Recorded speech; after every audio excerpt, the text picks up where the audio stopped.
Halo, assalamualaikum warahmatullahi wabarakatuh. Berjumpa lagi dengan Dharma Channel, channel yang senantiasa menemani teman-teman semua dalam belajar P3K. Oke teman-teman, kali ini kita akan bahas untuk kita kaji bersama untuk soal P3K 2021 kompetensi teknis. Kita ambil dari kisi-kisi Kemdikbud ya teman-teman ya.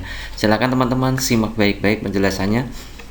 Nah, kita akan sajikan 20 nomor. Semoga dengan 20 nomor ini nanti akan mudah untuk dipahami oleh teman-teman, sehingga nanti ketika teman-teman mengerjakan soal-soal P3K ketika seleksi akan menjadi sangat membantu untuk teman-teman semua. Itu ya, itu niatan dari kami. Silahkan simak penjelasan dari kami dan selamat belajar. Kita mulai dari nomor 1 ya teman-teman. Perkembangan kognitif seseorang akan terjadi saat berinteraksi dengan lingkungan. Nah, ketika berinteraksi itu, anak memperoleh skema, yaitu kategori pengetahuan yang membantu dalam menginterpretasi dan dunia. Ya, proses penambahan informasi baru ke dalam skema yang sudah ada disebut titik. Yang kita kaji adalah ini diksi yang ini teman-teman. Penambahan informasi baru ke dalam skema yang sudah ada itu disebut apa? Nah, kalau belajar tentang informasi baru ke dalam skema yang sudah ada, maka tentu saja kita mengenal teorinya Jean Piaget ya. Jean Piaget ini berhubungan dengan asimilasi, akomodasi, dan ekuilibrasi ya. Jadi opsi B, C, D itu yang paling penting ya teman-teman. Kita akan bahas satu persatu. Oke, apa itu asimilasi? Asimilasi itu merujuk pada peleburan informasi baru ke dalam struktur kognitif yang sudah ada. Ini sama ya, skema kognitif yang sudah ada informasi baru. Nah, melebur menjadi satu, itu namanya asimilasi. Kita kasih contohnya. Seorang anak yang diperlihatkan segitiga sama sisi, kemudian setelah itu dia diperlihatkan segitiga lain, yaitu siku-siku misalnya, yang berbeda. Nah, asimilasi terjadi jika si anak itu menjawab bahwa segitiga siku-siku yang diperlihatkan, apa yang diperlihatkan yang kedua tadi, itu masih segitiga sama sisi. Yang jawabnya masih segitiga sama sisi. Jadi belum bisa untuk mengelola informasi baru, masih harus sama dengan yang tadi gitu ya. Itu namanya asimilasi. Yang kedua adalah akomodasi. Ya, Jean Piaget yang kedua adalah akomodasi. Itu artinya adalah perubahan yang terjadi pada sebuah struktur kognitif dalam rangka menampung informasi baru. Jadi berakomodasi terhadap informasi baru, gitu ya. Itu namanya akomodasi. Kalau asimilasi tadi apa? Melebur ke dalam struktur kognitif yang sudah ada. Kalau akomodasi itu berkembang ya. Berkembang untuk menampung informasi baru. Jadi struktur kognitifnya itu berkembang, terjadi perubahan. Contohnya begini, seorang anak yang diperlihatkan segitiga sama sisi, sama seperti tadi ya, kemudian diperlihatkan segitiga lain, siku-siku, maka kalau siswa atau peserta didik bisa berakomodasi, maka tentu saja jawabannya tidak segitiga sama siku-siku, ya tidak segitiga sama sisi lagi, karena memang berbeda ya teman-teman ya, karena berbeda. Jadi siswa itu mengalami mengetahui bahwa itu berbeda antara segitiga sama sisi dan segitiga siku-siku, maka jawabannya siswa pasti tidak sama sisi lagi ketika disajikan siku-siku. Nah, mungkin dia bisa jawab siku-siku. Nah, kalau bisa membedakan seperti ini namanya adalah akomodasi, gitu ya teman-teman ya. Yang ketiga adalah ekuilibrasi. Ekuilibrasi itu merujuk pada kecenderungan untuk mencari keseimbangan pada elemen-elemen kognisi, yaitu artinya keseimbangan antara akomodasi dan asimilasi ya. Contohnya begini, bayi yang biasanya mendapat susu dari payudara ibu atau botol, kemudian diberi susu dengan gelas tertutup untuk latihan minum dari gelas ya. Ketika bayi menemukan bahwa penyedot air gelas itu membutuhkan gerakan mulut dan lidah sama seperti netek sama ibunya ya, yang berbeda dari yang biasa dilakukan saat menyusu ibunya, maka si bayi akan mengakomodasi hal itu dengan akomodasi skema lama. Nah, melakukan hal itu, maka si bayi telah melakukan adaptasi terhadap skema menghisap yang ia miliki dalam situasi baru, yaitu gelas. Dengan demikian, asimilasi dan akomodasi bekerja sama untuk menghasilkan equilibrium atau pertumbuhan. Jadi kalau pertumbuhan itu namanya ekuilibrasi. Jadi jawabannya untuk nomor 1 apa ini? Penambahan informasi baru ke dalam skema yang sudah ada. Karena di situ adalah skema yang sudah ada, maka itu disebut sebagai asimilasi ya. Penambahan informasi baru ke dalam skema yang sudah ada itu namanya asimilasi. Oke, kita masuk ke nomor 2 ya. Diberikan KD sebagai berikut, menjelaskan dan menentukan volume bangun ruang dengan menggunakan satuan volume seperti kubus, satuan, serta hubungan pangkat 3 dengan akar pangkat 3. Rumusan indikator inti atau penunjang yang selaras dengan kompetensi dasar tersebut adalah titik. Oke. Jadi untuk menentukan indikator inti atau indikator penunjang atau indikator pengayaan itu kita harus melihat kata kerja operasional pada KD-nya gitu ya teman-teman ya. KKO pada KD itu masuknya di grade apa ya, masuk dalam kognitif yang apa gitu ya. Misalkan menjelaskan itu masuk kognitif apa, menentukan itu masuk ke kognitif apa gitu ya. Nah, di situ adalah indikator inti atau penunjang. Jadi dua-dua indikator itu harus ada gitu ya. Indikator intinya kalau menjelaskan dan menentukan, otomatis menjelaskan itu sebagai indikator penunjang, menentukan itu sebagai indikator inti karena grade-nya lebih tinggi ya. Indikator inti itu grade-nya lebih tinggi daripada indikator penunjang intinya. Kalau pengayaan lebih tinggi lagi. Nah, di sini kan pertanyaannya indikator inti dan indikator penunjang ya. Oke, kita akan lihat satu persatu. Kita akan cari masing-masing untuk KKO-nya, menjelaskan, menentukan, mendefinisikan, menemukan, membentuk, mendefinisikan, membandingkan. Ini masuk dalam grades yang apa pada kognitif. Oke, silahkan simak teman-teman. Untuk C1 atau kognitif level 1 itu mengingat. Mengingat itu mengambil pengetahuan yang relevan dari ingatan. Ini sudah kita ulang berkali-kali ya. Kata kerja yang operasional itu mengingat, mendaftar, mengulang, menirukan, menyebutkan, menulis, dan seterusnya. Masih banyak. Kemudian C2 itu memahami. Itu artinya membangun arti ya. Contohnya menjelaskan, mengklasifikasi, menerima, melaporkan, dan lain-lain seterusnya. Mengkategorikan itu juga masuk di sini karena sama dengan mengklasifikasi. C3 itu mengaplikasi atau menerapkan. Menerapkan itu menggunakan prosedur yang ada dalam situasi yang tidak biasa atau situasi lain. Contohnya menggunakan, mendemonstrasikan, mengilustrasikan, mengoperasikan, menentukan, melakukan, dan seterusnya. Gitu ya. C4 itu menganalisis, itu memecah materi ke dalam bagian-bagian dan hubungannya. Nah, kata kerja yang biasanya lazim digunakan itu membandingkan, memeriksa, mengkritisi, menelaah, menganalisis, menghubungkan, dan merasionalkan. C5 itu evaluasi, itu membuat pertimbangan ya berdasarkan kriteria atau prosedur. Itu kata kerja yang operasional itu menyimpulkan, mengevaluasi, menilai, menyanggah, memutuskan, memilih, mendukung, menggeneralisasi, menguji, membandingkan. Nah, membandingkan di C5 dan C4. Bedanya apa? Bedanya pada konteks, teman-teman. Ketika hanya melakukan pemecahan materi, membandingkan ketika hanya memecahkan materi, maka itu masuknya di C4. Kalau sampai tahap penyimpulan, membuat pertimbangan kesimpulan, itu masuknya di C5. C6 itu levelnya yang mencipta, teman-teman. Ya, mencipta itu menyusun kembali unsur-unsur ke dalam pola struktur baru. Nah, contohnya mengkonstruksi, membuat, mendesain, mengkreasi, mengembangkan, menulis, memformulasi, menemukan, dan seterusnya. Itu masuknya di mencipta. Oke, kita kembali ke soal. Ini menjelaskan dan menentukan. Menjelaskan tadi sebagai indikator penunjang, menentukan sebagai indikator inti. Menjelaskan itu C2, menentukan itu C3. Jadi indikator intinya di C3, indikator penunjangnya di C2. Oke ya. Kita akan cek masing-masing. Ketika mendefinisikan itu masuknya di C2 atau penunjang saja. Ketika menemukan itu masuknya di C6, teman-teman ya. Menemukan tadi adalah menyusun ke dalam struktur kognitif baru ya. Itu C6 ya, C6 mencipta. Membentuk balok dari jaring-jaring balok yang diketahui. Nah, membentuk balok dari jaring-jaring balok itu berarti menjelaskan. Masuknya di menjelaskan berarti C2. Kemudian di situ menghitung volume balok itu C3. Menghitung tadi C3. Berarti C2 dan C3 ada di opsi C. Ya. Kemudian mendefinisikan itu C2 juga. Ya, C2. Mendefinisikan bisa C1, bisa C2, tapi seringnya di kata mendefinisikan itu C2. Ya, seringnya ya. Tapi C1 juga bisa.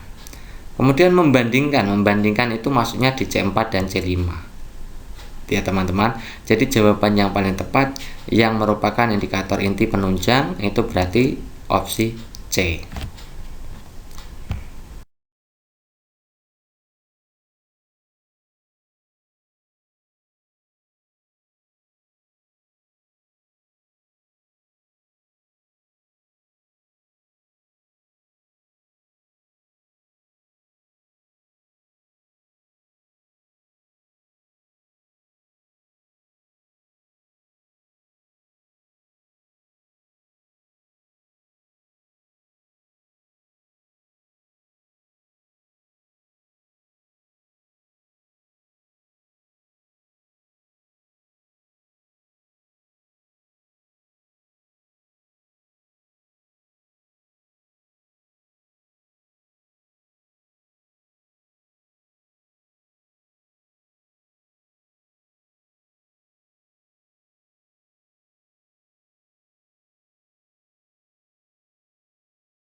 Kita lanjut ke nomor berikutnya teman-teman, yaitu nomor 4. Dua orang peserta didik menimba air dengan cara yang berbeda. Adi menimbang menggunakan katrol dan Betty menimbang langsung menggunakan tali. Nah, apabila kedalaman sumur sama, maka pernyataan yang tepat untuk kasus di atas yaitu ini antara opsi A, B, C, dan D ini berhubungan dengan KM atau keuntungan mekanik ya. Kita harus paham keuntungan mekanik. Keuntungan mekanik untuk yang bentuk katrol. Nah, semua katrol tetap itu keuntungan mekaniknya 1. Artinya itu beban itu sama dengan kuasanya atau gayanya. Ya, beban sama dengan kuasa.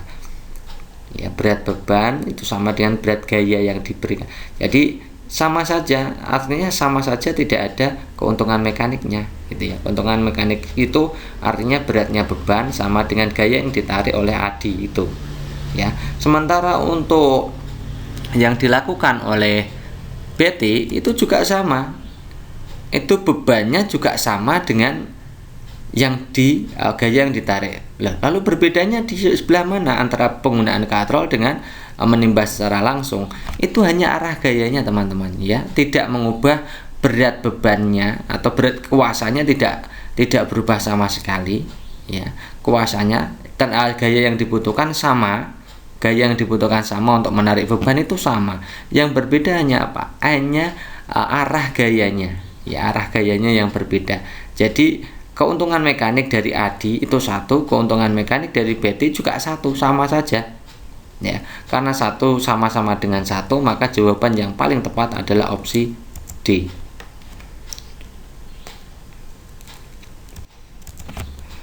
Nomor 3, cermati kutipan teks berikut. Kita langsung ke soal ya. Berdasarkan struktur teks, kutipan tersebut merupakan bagian dari teks apa? Apakah eksposisi, apakah prosedur, apakah berita, apakah laporan hasil observasi, ataukah narasi? Kita harus paham satu persatu ya teman-teman ya. Kalau teks eksposisi itu teks yang menggambarkan pendapat tanpa berniat untuk mempengaruhi. Itu namanya berdasarkan fakta dan data. Itu teks eksposisi. Kalau teks prosedur itu di dalamnya berisi langkah-langkah untuk melakukan prosedur tertentu. Itu namanya teks prosedur. Teks berita itu sama dengan teks eksposisi ya. Teks berita biasanya sama dengan teks eksposisi. Kemudian laporan hasil observasi itu teks laporan itu ya. Kalau teks narasi itu artinya isinya di dalamnya ada urutan waktu, urutan kejadian, urutan peristiwa. Dikembangkan berdasarkan urutan peristiwa, urutan waktu, urutan kejadian. Itu namanya narasi gitu ya. Lalu kita akan lihat teman-teman. Coba teman-teman lihat secara penuh ya. Kalau kita baca, Twitter merupakan salah satu media sosial layaknya seperti Facebook. Twitter bukan hanya digunakan di Indonesia, namun Twitter telah banyak digunakan di seluruh dunia. Penggunaan Twitter hampir menyentuh seluruh lapisan masyarakat, baik dari kalangan menengah, atas, atau sebaliknya. Nah, bagaimana cara mendaftarkan akun Twitter? Nah, ini yang perlu kita garis bawahi ya. Bagaimana cara mendaftar akun Twitter? Ikuti langkah-langkah berikut untuk mendaftarkan akun Twitter dengan baik dan benar. Langkah pertama, silakan Anda pergi menuju halaman Twitter atau dengan menggunakan link berikut. https://twitter.com/ ya.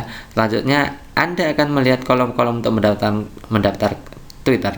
Silakan isi semua kolom-kolom tersebut dengan baik dan benar. Nah, ini di dalamnya ada prosedur pendaftaran Twitter, akun Twitter ya. Yang sebelah ini teman-teman. Ini prosedur pendaftaran akun Twitter. Nah, karena di sini teks ini berisi prosedur, maka jawaban yang paling tepat ya teks prosedur, gitu ya teman-teman ya. Next berikutnya, seorang siswa mengalami kesulitan dalam menyelesaikan soal berikut. 2,5 lingkaran konsentris berpusat di titik P. Ada setengah lingkaran, itu gambarnya dilihat ya. Ada setengah lingkaran 2, ada lingkaran besar, setengah lingkaran besar, dan setengah lingkaran kecil, gitu ya. Kemudian garis AC menyinggung setengah lingkaran kecil di titik B. Ya, AC itu pas menyinggung lingkaran kecil di garisnya AC, kemudian titik singgungnya di B, gitu ya. Kemudian jika panjang AC 70 dan P-nya menggunakan 22/7, hitunglah luas daerah yang diarsir. Menurut Anda, bagaimanakah siswa itu seharusnya memulai menyelesaikan masalah? Lihat opsi A, B, C, D, E-nya. E-nya tidak tahu ya. Yang A itu mengukur panjang jari-jari lingkaran besar. B memahami bahwa ABC dan BBC adalah dua segitiga siku-siku. C menyadari bahwa daerah yang diarsir adalah selisih daerah luas lingkaran besar dikurangi luas daerah lingkaran kecil, gitu ya intinya. Kemudian D mengukur panjang jari-jari lingkaran kecil. Oke, kita akan bahas satu persatu bagaimana sih penyelesaiannya. Nanti teman-teman bisa menyimpulkan sendiri kira-kira jawabannya apa. Oke, untuk menjawab soal mencari wilayah arsiran pada bangun seperti ini, coba teman-teman lihat skemanya seperti ini teman-teman. Jadi teman-teman itu harus paham dulu bahwa luas yang diarsir itu kan luas setengah lingkaran besar dikurangi luas setengah lingkaran kecil, kan gitu dulu ya. Nah, kalau kita selesaikan dengan rumus kan berarti misalkan jari-jari yang besar itu R besar, jari-jari yang kecil itu R kecil, maka luas arsiran itu kan setengah pi R kuadrat besar dikurangi setengah pi R kuadrat kecil. Itu dulu yang kita simak ya. Nah, kalau kita sederhanakan atau distribusikan, jadi setengah pi dalam kurung R kuadrat besar dikurangi R kecil kuadrat, itu ya. R besar kuadrat dikurangi R kecil kuadrat. Nah, setelah ini teman-teman, nah, R besar kuadrat, R besar itu jari-jari lingkaran besar, itu kan PA ya, atau PC boleh, PA juga boleh. Kita ambil PA saja. Jadi PA dikuadratkan, R kecilnya kan PB. Dilihat itu teman-teman ya. R kecilnya kan PB, jadi PB kuadrat. Oke.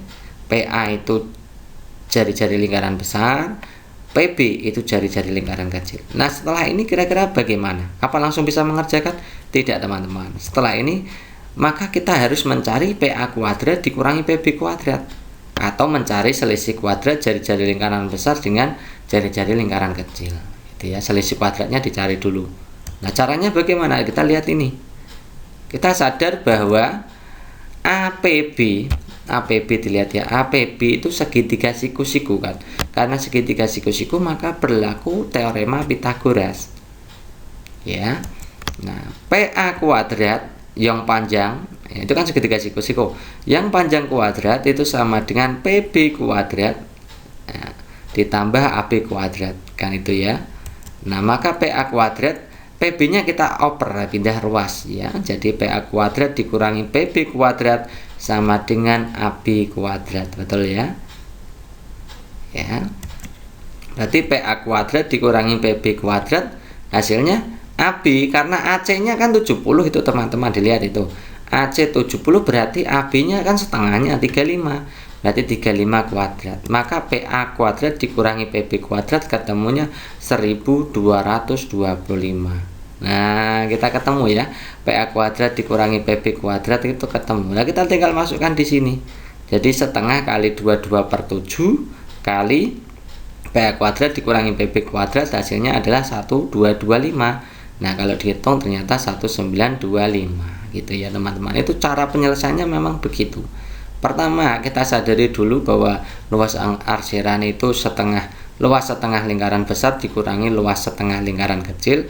Kemudian hasilnya itu nanti ketemu ternyata kita membutuhkan PA kuadrat dikurangi PB kuadrat untuk menyelesaikan itu. Nah, dicari dulu bagaimana cara mencari. Kita menyadari bahwa APB atau PBC itu adalah segitiga siku-siku, maka berlaku teorema Pitagoras. Nah, karena berlaku teorema Pitagoras, maka nanti kita akan ketemu jari-jari lingkaran besar dikurangi jari-jari lingkaran kecilnya ternyata adalah kuadrat dari setengah AC. Ya, kuadrat dari setengah AC atau kuadrat AB kuadrat gitu ya. Yang ketiga baru kita menghitung luas arsiran. Tadi sudah dihitung ya, caranya begitu. Nah, jadi kalau ada soal seperti ini, kira-kira bagaimana siswa itu seharusnya memulai penyelesaian? Coba kita lihat. Kita lihat opsi A. Mengukur panjang jari-jari lingkaran besar, kan tidak perlu kita mengukur. Memang tadi tidak bisa diukur ya. Jari-jari lingkaran besar kan tidak bisa diukur. Kita tidak menghitung jari-jari lingkaran besar. Kita tidak menghitung PA-nya kan tidak dihitung ya kan. Yang kedua, memahami bahwa APC dan PBC dan PB. Nah, APC ini kan bukan segitiga siku-siku ya teman-teman ya. APC itu bukan segitiga siku-siku, PBC segitiga siku-siku. Jadi bukan ya. Nah, ini seandainya kalau ini APB, itu memahami bahwa APB dan PBC adalah dua segitiga siku-siku saja belum selesai, belum cukup ya.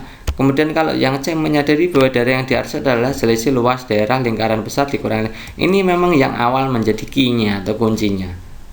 Nanti kalau ada informasi yang tidak tahu baru dicari ada hubungan apakah antara titik A, B, C dan P gitu ya. Yang D itu mengukur panjang jari-jari lingkaran kecil, jelas tidak, tadi kita tidak mengukur ya. Yang E tidak tahu ya, opsinya tidak tahu, maka jawaban yang memungkinkan yang paling baik adalah opsi C.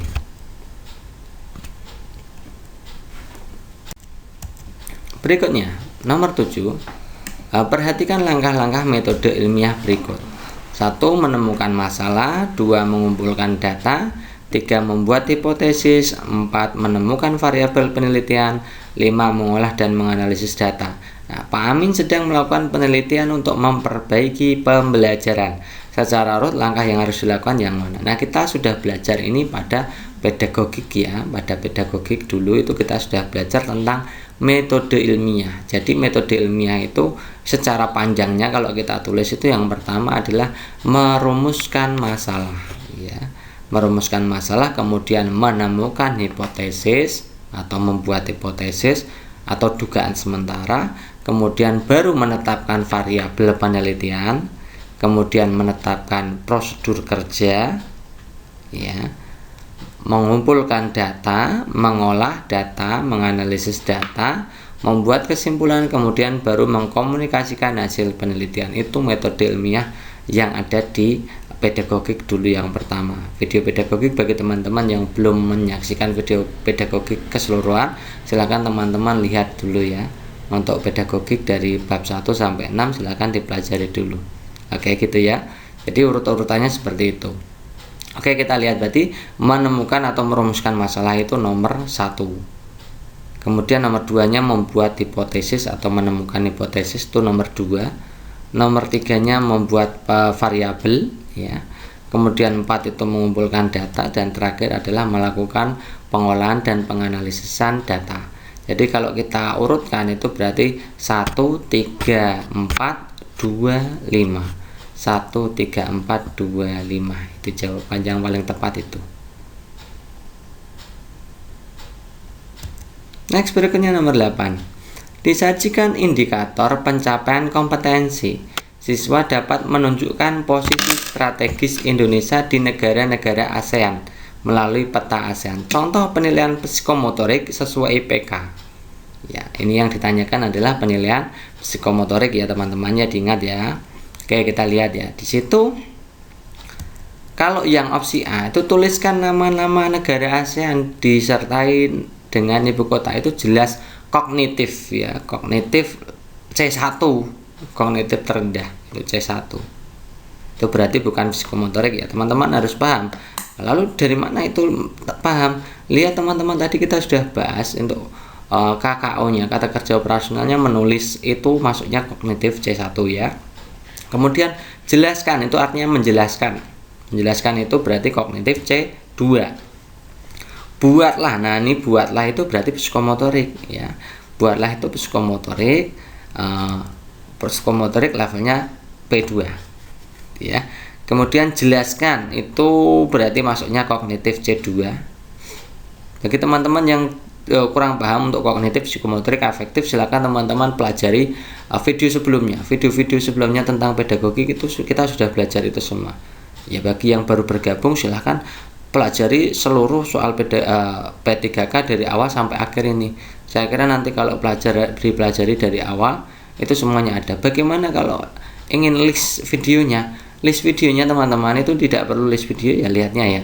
Langsung teman-teman kalau misalkan di HP itu silahkan ketik Darema Channel pada pencarian YouTube, kemudian nanti itu langsung diklik saja yang Darema Channel, kemudian lihat videonya, koleksi videonya.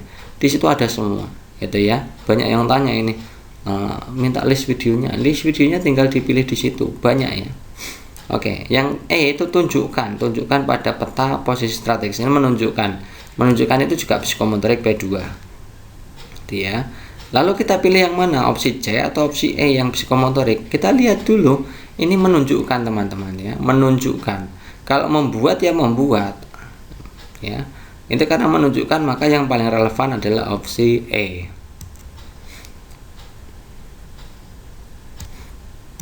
Berikutnya nomor 9 teman-teman. Makanan yang keluar dari lambung menuju usus halus sebagian sudah mengalami pencernaan. Apabila seseorang makan makanan-makanan yang mengandung protein, amilum, glukosa, lemak, vitamin, zat makanan yang mengalami pencernaan secara kimia adalah titik-titik. Ini maksudnya teman-teman, zat makanan yang sudah mengalami pencernaan secara kimia ketika masuk di usus halus. Ya, ketika masuk di usus halus. Dilihat itu yang atas itu ya. Kalau teman-teman hanya menyaksikan yang bawah, zat makanan yang sudah mengalami pencernaan secara kimia, nanti tidak ketemu ya jawabannya. Ya teman-teman dilihat gitu ya. Ada makanan masuk dari 1 sampai 5 gitu ya. Kemudian yang sudah mengalami pencernaan kimia sampai di usus halus. Jadi usus halusnya nanti itu berarti lambung dan mulut yang menjadi fokusnya. Yang sudah dicerna secara kimia di lambung dan mulut yang mana? Ketika masuk di usus halus itu yang sudah tercerna yang mana secara kimia. Itu maksudnya begitu ya teman-teman ya. Oke, kita lihat ya. Ada enzim yang pertama itu secara kimia nih ya, enzim amilase. Enzim amilase itu adanya di mulut ya teman-teman, terutama untuk kelenjar liur, air ludah itu ya. Enzim ini tugasnya memecah zat pati atau amilum. Amilum itu zat pati teman-teman. Amilum yang opsi 2 itu lihat ya, amilum itu zat pati ya. Atau karbohidrat itu nama lainnya, menjadi glukosa sederhana, gula atau glukosa sederhana. Itu amilase. Berarti itu sudah di mulut ya, sudah di mulut mengalami pencernaan secara kimia. Itu ya. Jadi ketika di usus halus ya sudah tercerna itu amilum itu. Kemudian yang kedua itu kita lihat organ berikutnya adalah lambung. Lambung itu yang pertama ada enzim pepsin atau itu termasuk enzim protease ya. Enzim pepsin itu termasuk enzim protease. Ya berserta dengan tripsin itu sama ya. Jadi enzim pepsin itu memecah protein menjadi pepton itu ketika di lambung. Jadi ketika masuk di usus sudah tercerna secara kimia yaitu pada di posisi lambung. Jadi protein itu sudah tercerna ketika masuk di usus halus itu sudah tercerna di lambung secara kimiawi. Lewat apa? Enzim pepsin. Yang kedua ada enzim lipase. Jadi lipase itu memecah lemak menjadi asam lemak dan gliserol. Jadi lemak itu sudah tercerna ketika di lambung teman-teman. Ketika di lambung sudah tercerna. Itu ya. Nah, jadi jawaban yang mana? Jelas yang jawaban yang tepat adalah protein itu sudah tercerna di lambung, amilum sudah tercerna di mulut, kemudian kalau lemak sudah tercerna di lambung. Kalau glukosa dan vitamin, kalau vitamin itu tuh tidak mengalami pencernaan kimiawi teman-teman ya. Untuk opsi nomor 5 itu pasti salah. Jadi opsi B, C, E itu pasti salah ya. Sekarang pilih 1 2 3 apa 1 2 4. Nah, tentu saja kalau glukosa itu belum tercerna teman-teman. Jadi glukosa itu hasil cernaannya glukosa, ya. Hasil cernaannya glukosa, gitu ya. Jadi jawaban yang paling tepat adalah protein, amilum, dan lemak. Protein sudah dicerna menjadi pepton ketika di lambung, amilum sudah tercerna menjadi gula atau glukosa ketika di mulut, kemudian lemak itu sudah tercerna menjadi asam lemak dan gliserol ketika di lambung. Itu ya teman-teman ya. Jadi ketika di usus halus itu sudah tidak ada lagi protein, itu sudah tidak ada, amilum sudah tidak ada, lemak sudah tidak ada karena sudah berubah ya. Protein sudah berubah menjadi pepton, amilum sudah menjadi glukosa, lemak sudah menjadi asam lemak dan gliserol. Kalau glukosa, ya glukosa ketika di usus halus masih bentuknya glukosa, nanti baru diproses lagi gitu ya teman-teman ya. Oke, nomor 10, bacalah kutipan cerita berikut. Di SMP kamu juara puisi ketika aku menang lomba lukis. Ketika pun lulus dengan nilai yang sama. Di SMA ketika aku juara kelas, kamu juga meraih di kelas yang lain. Sekelas di kelas 3 aku berhasil menggeser kau ke peringkat 2, tapi Adit yang sudah dekat denganku sejak kelas 2 malah memboncengmu pulang. Maaf kak, itu jawaban yang si adik ya. Katamu dengan air muka bersalah. Kamu memanggilku kakak sebab kata ibu aku lebih dulu beberapa menit dilahirkan. Artinya itu adik kakak itu kembar itu ya teman-teman ya. Aku sudah menolak tapi Adit juga mau belajar sama Sensi Bata. Itu berarti ucapan si adik. Kemudian kami memang dekat Jana, potongku. Tapi aku akan mencampakkan playboy itu di hari kau merebutnya. Kau percaya dia juga mau belajar membaca huruf kanji? Ingat Jana, adik itu laki-laki sebagaimana ayah. Adit itu laki-laki sebagaimana ayah, itu maksudnya ya. Kak, tidak cukupkah kekerasan yang diterima ibu jadi pelajaran? Kau tahu bukan, bulan depan ayah dan ibu resmi berpisah. Ayah tidak perlu lagi menjaga citranya sebab dia tidak berniat mau maju di pileg tahun depan. Jadi ini ada konflik ya teman-teman ya, antara si kembar itu ya. Konflik dari kutipan cerita tersebut disebabkan oleh apa? Yang A, perbedaan kehidupan dua perempuan kembar sehingga memicu rasa iri. Yang kedua, perasaan tidak beruntung karena peristiwa yang dialami tokoh. Yang C, kehidupan keluarga yang tidak seimbang sehingga menimbulkan konflik. Yang D, kehidupan keluarga dengan status sosial tinggi. Ini jawaban yang paling tepat ya. Ini kan menceritakan tentang dua perempuan kembar ya, saling iri nih, intinya saling iri ya. Di situ ada rasa iri satu dan lainnya, itu seperti bersaing ya, sama-sama irinya. Itu maka jawaban yang paling mungkin itu adalah opsi A.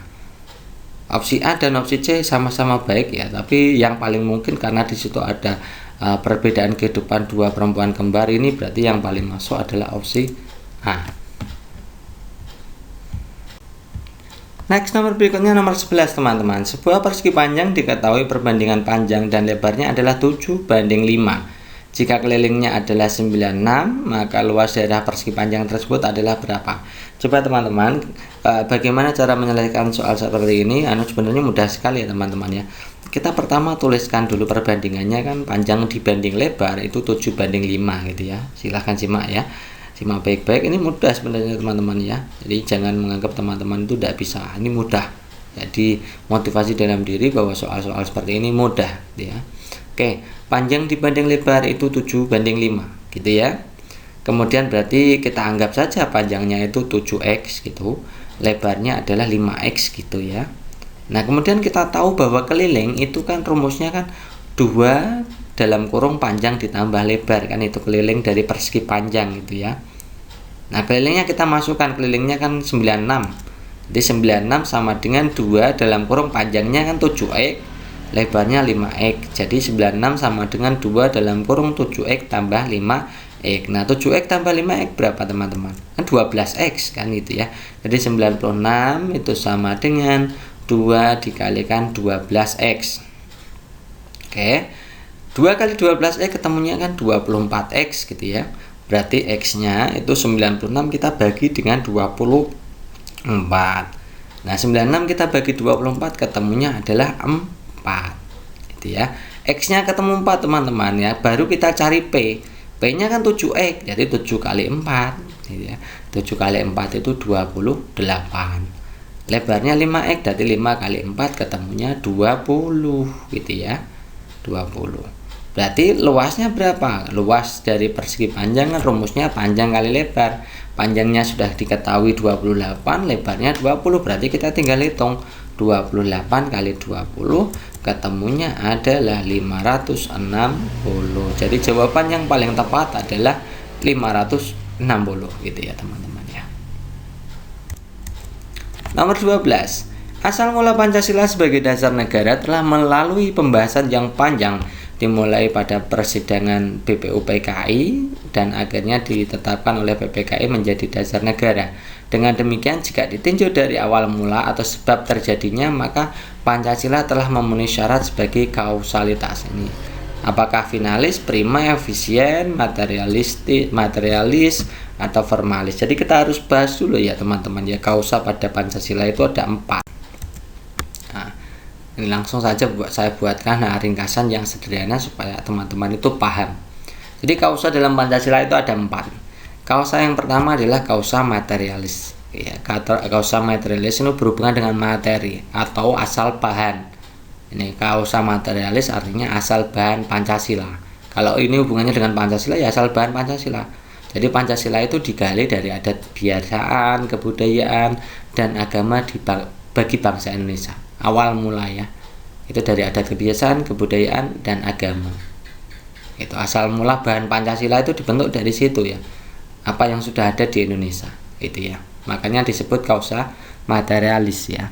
Kemudian kausa formalis. Kausa formalis itu hubungannya dengan ide, desain, konsep, rancang bangun, konsep, desain, ide gitu ya.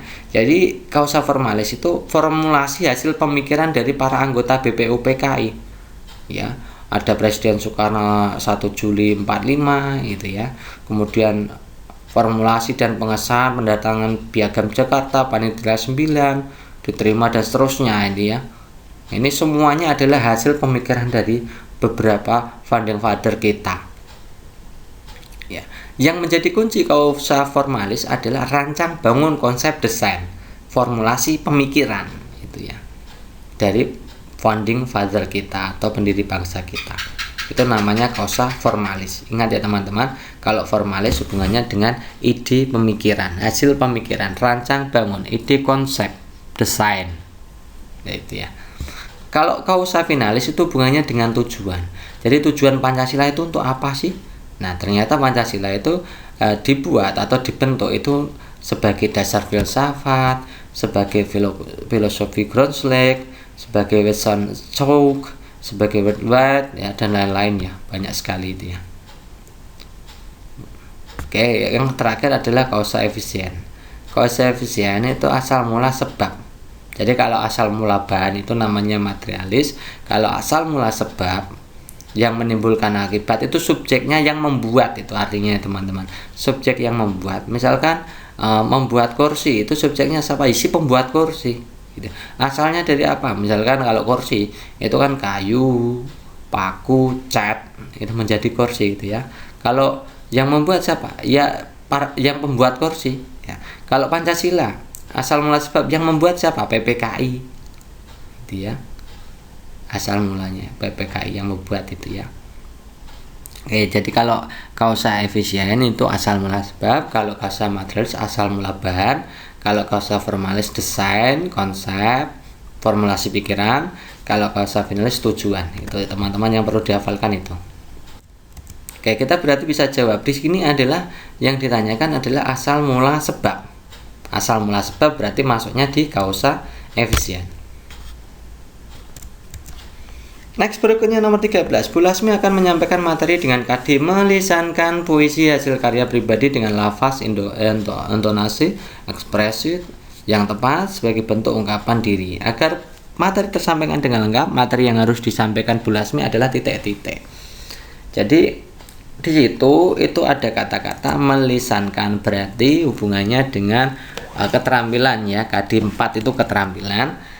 Nah, keterampilan apa saja yang tidak dilihat? Yang pertama adalah Melisankan puisi hasil karya pribadi, berarti ini membuat kemudian melafalkan intonasi ekspresi gitu ya. Jadi membuat kemudian menyajikan, intinya kan di situ ada dua, membuat, menyajikan. Oke, kita lihat ya.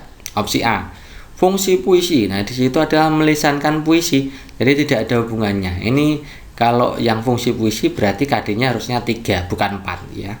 Konsep puisi ini penting teman-teman, karena membuat puisi kan di situ kan membuat itu harus paham konsep puisi, kemudian langkah menulis puisi juga masuk, kemudian cara menyajikan puisi masuk. Jadi yang tidak masuk adalah fungsi puisi.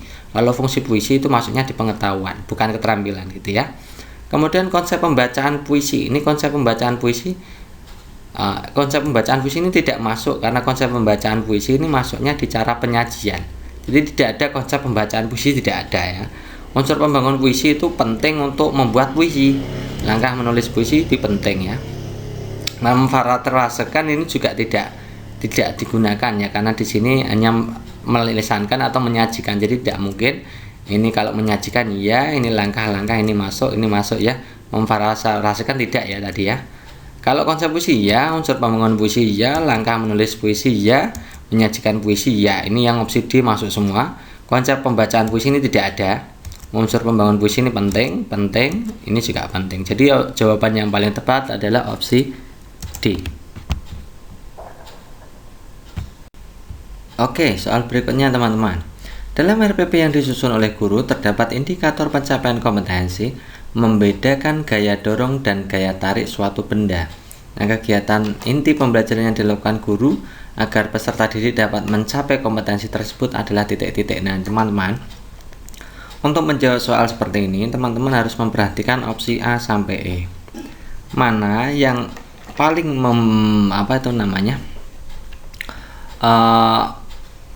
melaksanakan atau menerapkan, yang di situ adalah kegiatan aktif belajar siswa ya. Aktif belajar siswa yang di dalamnya itu banyak sekali harus ada interaksi antar peserta didik ya. Ada kolaborasinya, ada pengembangan sikap, ada psikomotoriknya, ada afektifnya. Afektif, psikomotorik, dan kognitifnya ada. Nah, dari opsi A sampai E ini yang paling memenuhi adalah demonstrasi ya teman-teman. Ini yang paling memenuhi, demonstrasi. Ketika memberikan penugasan itu yang berkembang hanya kognitifnya saja. Melakukan tanya jawab itu hanya afektif dan kognitif ya. Kalau mengamati video itu hanya kognitif dan psikomotorik ya. Terutama untuk kognitifnya saja juga ya, itu untuk mengamati video. Kalau melakukan simulasi memang dua-duanya, tiga-tiganya ada, baik afektif, psikomotorik maupun kognitif. Tapi untuk simulasi itu jauh ya, karena itu tidak berhubungan langsung dengan bendanya, hanya melakukan simulasi gaya saja.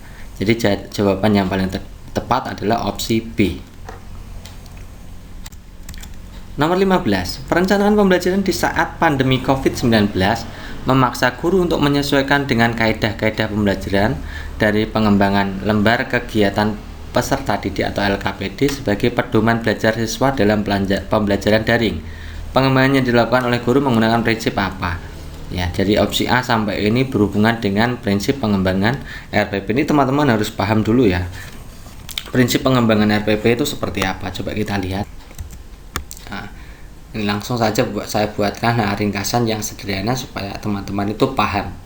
Jadi kausa dalam Pancasila itu ada 4. Kausa yang pertama adalah kausa materialis. Ya, kausa materialis itu berhubungan dengan materi atau asal bahan.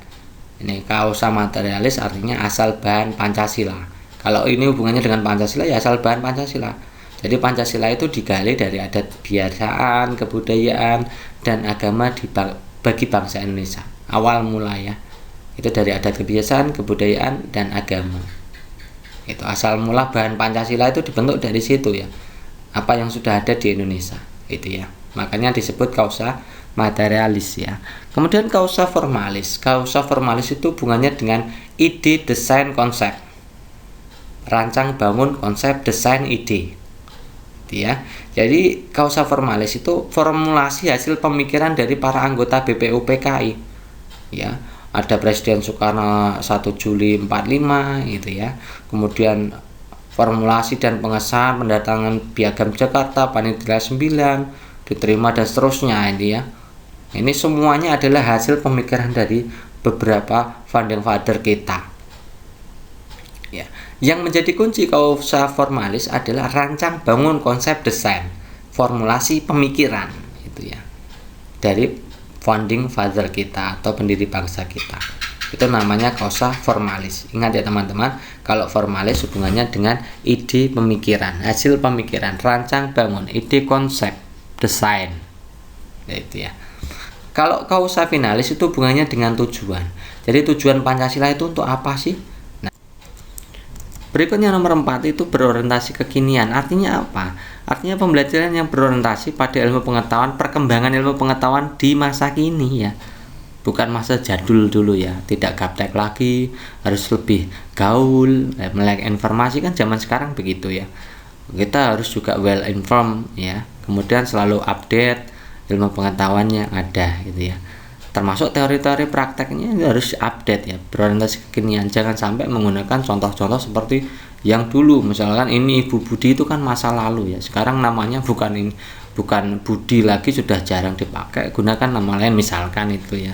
Misalkan untuk bermain itu sudah yang baru-baru ya, tidak hanya menyiram bunga, bermain bola, ini kan tidak hanya seperti itu ya, tapi harus memang berbasis berorientasi kekinian ya. Kalau zaman sekarang zaman informasi teknologi, maka kita juga harus mengembangkan ke situ ya, misalkan Facebook dan lain-lain gitu ya.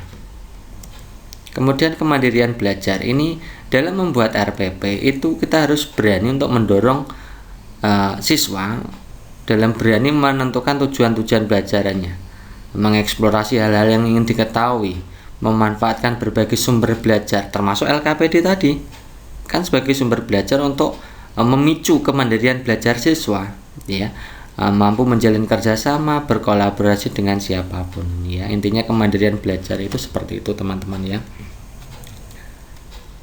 Kemudian berikutnya memberikan umpan balik dan tindak lanjut pembelajaran. Misalkan RPP itu membuat rencana program pemberian umpan balik. Dalam menyusun RPP ya harus ada umpan baliknya, penguatannya, pengayaannya, remedialnya, itu harus ada.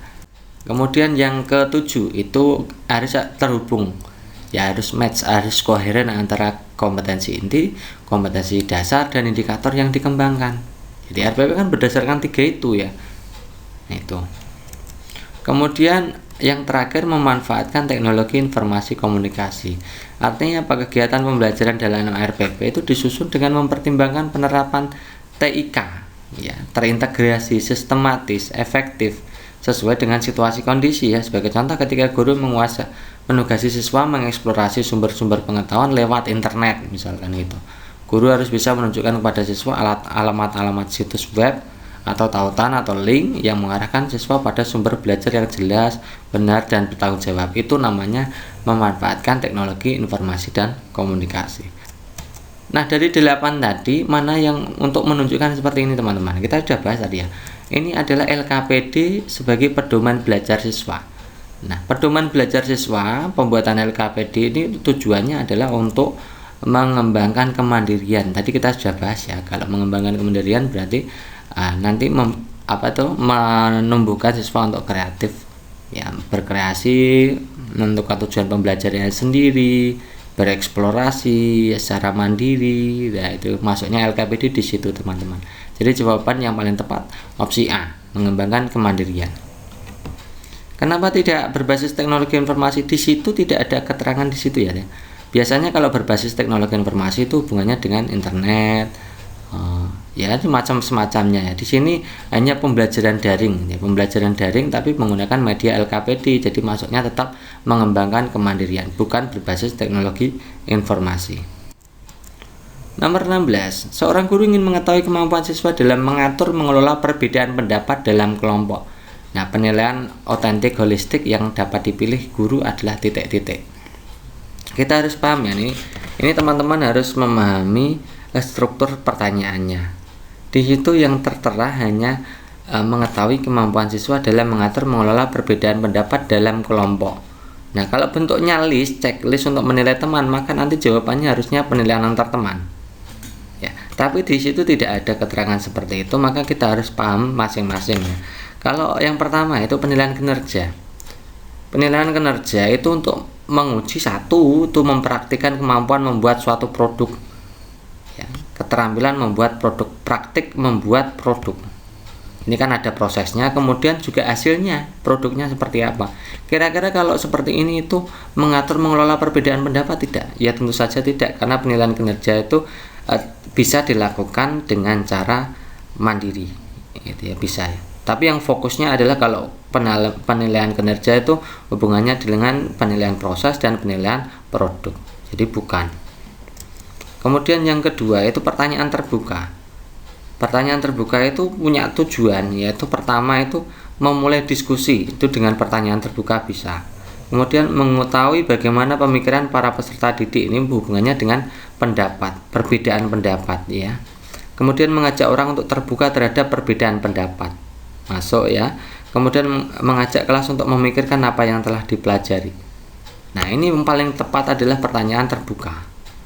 Kalau pertanyaan terbuka itu mengatur, mengelola perbedaan pendapat dalam kelompok, ya. Kemudian kalau penilaian proyek itu untuk mengetahui pemahaman, kemampuan mengaplikasikan, kemampuan untuk penyelidikan, kemampuan menginformasikan peserta didik pada mata pelajaran tertentu. Ini ada hubungannya dengan proyek, ya. Ada investigasi, ada penyelidikan, ya. Di dalamnya di situ. Itu tidak fungsinya tidak untuk mengatur mengelola perbedaan pendapat, di situ tidak ya. Kemudian ada portofolio, itu sebenarnya adalah kumpulan hasil karya siswa, tujuannya untuk mengetahui perkembangan peserta didik dalam belajar itu ya. Jadi penilaian otentik holistik yang paling tepat ya harusnya jawabannya adalah pertanyaan terbuka. Kalau penilaian antar teman itu hampir sama. Misalkan kalau penilaian antar teman itu tujuannya mendorong objektivitas peserta didik, objektif ya. Itu artinya objektif terhadap apa yang dinilai. Misalkan menilai temannya, itu harus objektif. Kemudian empati, ada mengapresiasi keragaman atau perbedaan, ada refleksi diri, itu juga masuk. Di situ kemampuan mengelola perbedaan pendapat juga masuk, ya toh. Tapi di sini ada unsur kelompoknya teman-teman ya. Unsur kelompoknya. Jadi perbedaan pendapat itu dalam kelompok. Dan di situ tidak ada tulisan checklist. Kalau ada tulisan checklistnya, ya misalkan bentuknya checklist untuk menilai teman, maka jawabannya adalah penilaian antar teman. Karena di situ tidak ada menilai teman, maka masuknya tetap di pertanyaan terbuka. Jadi jawaban yang paling tepat harusnya adalah opsi B. Nomor 17, guru menemukan secari kertas catatan siswa pada pelajaran tadi pagi. Nah, berdasarkan catatan yang ditemukan guru tersebut, masalah yang relevan berorientasi HOTS. Ini teman-teman ya, berorientasi HOTS. Apakah A, ubahlah bilangan 155 menjadi faktor prima penyusunnya. Kalau mengubah bilangan 155 menjadi faktor primanya, ini berarti hubungannya dengan konsep ya teman-teman ya. Konsep berarti opsi A itu hanya menilai C2, artinya menjelaskan faktor prima dari suatu bilangan, itu indikatornya seperti itu. Jadi opsi A itu jelas bukan. Kalau HOTS bagaimana? Kalau HOTS itu harusnya masuknya di C4, C5, C6. C4 melakukan analisis, melakukan telaah gitu ya, mengkaji, membandingkan itu C5 ya. Menyimpulkan itu C5, kemudian C6 mengkreasi, membuat, menyusun, membuat rumus, menemukan, itu masuknya di C6 gitu ya. Jadi kalau yang opsi A mengubah bilangan itu hanya konsepnya saja atau memahami saja atau C2 saja. Kemudian kalau B menghitunglah, itu artinya menghitung itu masuknya di C3, jadi juga bukan HOTS. Kemudian yang C, mengelompokkan bilangan berdasarkan banyaknya faktor prima. Berarti menghitung bilangan prima dulu. Faktor primanya dihitung dulu, kemudian baru dikelompokkan. Ini proses pengelompokan ini masuknya sebenarnya hanya di C2 ya teman-teman ya. C2. Sebenarnya hanya di C2. Nah, opsi D dan E tidak ada, maka kita nunggu opsi D dan E-nya. Karena ini kita ambil dari UPPPG tahun 2020 ya.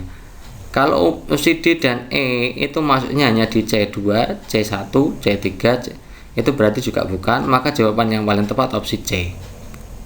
Ya, ini maksudnya kalau kelompokkanlah itu bisa masuk di C2, namun juga bisa masuk di C4 karena di situ menelaah. Bahasa kelompokkanlah itu bisa diubah menjadi bentuk penelaan ya. Tapi karena ini tidak ada opsi D dan E, maka kita tidak bisa membandingkan jawaban yang paling tepat. Yang jelas opsi A, B, C itu kemungkinan tidak. Kita menunggu opsi D dan E gitu aja ya.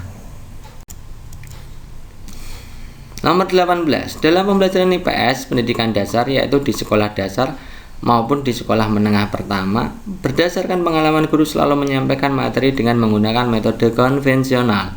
Demikian juga dengan penilaian guru secara rutin melakukan penilaian harian, formatif, sumatif untuk mengetahui pencapaian materi yang telah diajarkan. Nah, pencapaian kompetensi peserta didik dalam pelajaran IPS ternyata tidak terpantau. Untuk mengatasi masalah tersebut, maka guru melakukan titik ya. Di situ masalahnya yang paling tepat adalah pencapaian kompetensi peserta didik dalam belajar IPS tidak terpantau. Jadi hubungannya penilaian ya, penilaiannya supaya pembelajaran hasil belajar di IPS itu terpantau bagaimana. Nah, di situ tertulisannya ini teman-teman ya. Ini penilaian harian, formatif, sumatif. Ini hanya untuk menguji kognitif saja. Biasanya untuk penilaian harian, formatif, sumatif itu hanya kognitif saja. Jadi kurang ya teman-teman. Jadi dalam pembelajaran itu kita harus memfasilitasi pembelajaran sikap, penilaian kognitif juga psikomotorik. Jadi jawaban yang paling tepat adalah opsi B. Kuis, penilaian harian, penilaian formatif, penilaian sumatif opsi E itu juga hanya biasanya untuk kognitif saja. Ya, yang berorientasi kognitif sudah ya. Jadi tidak perlu lagi. Dengan pendekatan Hodge itu masuknya hanya kognitif dan psikomotorik, jadi juga bukan. Ada opsi A, opsi C, opsi D, opsi E itu jelas bukan. Yang paling lengkap adalah opsi B. Nomor 19, Ibu Pumpun sangat sadar bahwa dalam pembelajaran abad 21 salah satu karakteristik yang perlu dikuasai adalah critical thinking atau berpikir kritis. Anda melihat masalah dengan cara baru, menghubungkan pembelajaran lintas mata pelajaran dengan disiplin ilmu ya. Penerapan pembelajaran yang dilakukan oleh Bu Pupun dalam pembelajaran agar siswa mengetahui karakteristik berpikir kritis adalah titik-titik. Nah, kita harus paham dulu ya. Jadi keterampilan abad 21 itu apa saja, kemudian berpikir kritis itu apa. Jadi yang perlu menjadi kunci itu seperti itu. Kita harus paham dulu ya. Coba kita bahas dulu. Nah, pembelajaran abad 21 yang pertama itu creativity thinking and innovation ya, kreatif dan inovasi. Kreatif itu apa? Berpikir secara kreatif, mengungkapkan banyak ide, bekerja kreatif ya. Ini hubungannya dengan ide. Mengemukakan gagasan itu kreatif. Gagasan ya, ide itu namanya kreatif. Nah, mengemukakan ide baru, gagasan baru itu namanya kreatif. Kemudian kalau inovasi itu mengimplementasikan dari berpikir kreatif tadi, bekerja kreatif tadi, kemudian yang lainnya kemudian diimplementasikan, itu namanya innovation ya, mencari inovasi. Kemudian yang B itu critical thinking. Critical thinking itu penalaran efektif atau proses bernalar menggunakan berpikir, sistem berpikir ya. Membuat penilaian dan keputusan itu namanya critical thinking.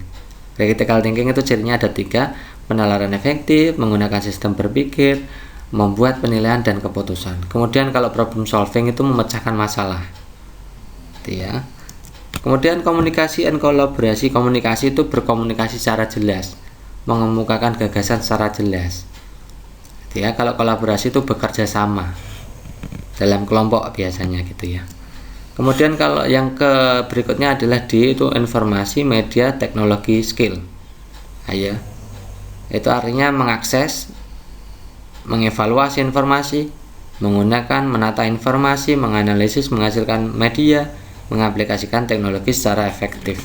Ada 4 ini ya, keterampilan abad 21 ya, atau Indonesian Partnership for 21st Century Skill Standard ya, IP21 CSS ya, CSS ya. Yang kelima itu adalah life skill ya, life skill and career ya. Life skill and career itu ada 2, yaitu character building, menunjukkan perilaku scientific attitude, Anda ingin tahu, jujur, teliti, terbuka, itu namanya life skill. kemudian menunjukkan penerimaan terhadap nilai moral berlaku di masyarakat, yaitu karakter building. Kemudian yang kedua adalah spiritual value, itu menghayati konsep ketuhanan melalui pengetahuan, menginternalisasikan nilai-nilai spiritual dalam kehidupan sehari-hari. Jadi ada 5 itu ya, ada 5 kecakapan abad 21 atau IP 21 CSS.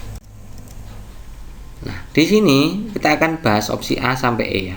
Siswa mengungkapkan gagasan dalam presentasi. Mengungkapkan gagasan ini maksudnya di apa? Komunikasi, ya. Kemudian yang B, guru menunjukkan 4 gambar benda, lalu meminta siswa memilih salah satu gambar dengan karakter tertentu, mengemukakan alasan. Ya, mengemukakan alasan itu artinya maksudnya di critical thinking, ya.